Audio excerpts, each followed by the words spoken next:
Carbon cleaning only praise అయిపోయిందండి. ఇప్పుడు market లో చూస్తే గత 2 సంవత్సరాలుగా నేను వీడియోస్ తీస్తున్నా రెగ్యులర్ గా. మీరు యూట్యూబ్ లో ఆకాశ్ ట్రేడర్స్ అని కొట్టేస్తే వందల వీడియోస్ ఉన్నాయి మీకు. ఏంటంటే 500 తక్కువ వస్తుందా, 1000 రూపాయలు తక్కువ వస్తుందా చూస్తున్నా కానీ వర్తిట్టా కాదా, అసలు ఒక కార్ కి చేస్తే ఎన్ని లీటర్స్ ఆఫ్ కార్బన్ మనం రిలీజ్ చేస్తున్నాము, అసలు పికప్ ఎలా పెరుగుతుంది, ఓబిడి స్కానింగ్ అంటే ఏంటి, అసలు అసలు ట్రయల్ తీసుకునేటప్పుడు వాడు ఏం చెక్ చేస్తున్నాడు, ఈ చిన్న చిన్న క్వశ్చన్స్ అడిగితే అసలు ఆ సెంటర్ ఒరిజినల్ కానేది నీకే అర్థమైపోతుంది. గొర్రెల గుంపులాగా ఎక్కడ పడితే అక్కడ కార్బన్ క్లీనింగ్ వెళ్లే ముందు ఒకసారి ఆలోచించండి. అసలు కార్బన్ క్లీనింగ్ అంటే ఏంటిది? ఆ 1-2 క్వశ్చన్లు అడిగితే అది ఫేక్ ఆర్ రియల్ తెలుసిపోతుంది. చాలా వీడియోస్ యూట్యూబ్ లో ఉన్నాయి.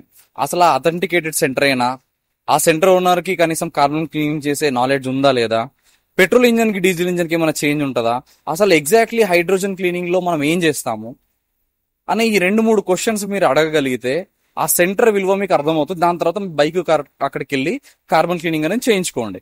మీరు కార్బన్ క్లీనింగ్ చేసుకునేటప్పుడు అసలు కార్బన్ క్లీనింగ్ అంటే ఏంటిది అనేది అడగండి. అడ్వర్టైజ్మెంట్ చూస్తే డైరెక్ట్ కాల్ చేసి కార్బన్ క్లీనింగ్ చేసుకోవడం చాలా హానికరం మీ ఇంజన్ కి. చిన్న సింపుల్ క్వశ్చన్స్, వాడు కార్బన్ క్లీనింగ్స్ తెలుసా లేదా అనేది.